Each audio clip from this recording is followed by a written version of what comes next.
Hello guys, আসসালামু আলাইকুম। তো আমি আজকে বুট ভুনা করব। তো মশলাগুলো কষিয়ে নিলাম।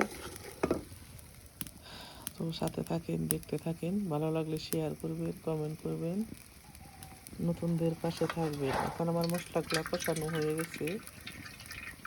আমি বুটগুলো আস্তে আস্তে দিয়ে দিব। দেখেন, সাথে কিছু আলু দিয়েছি।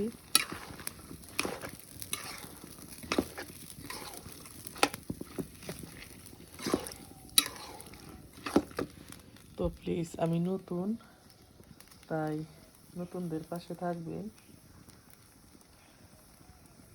প্লিজ, ভিডিও সামনে গেলে কেউ এড়িয়ে যাবেন না। প্লিজ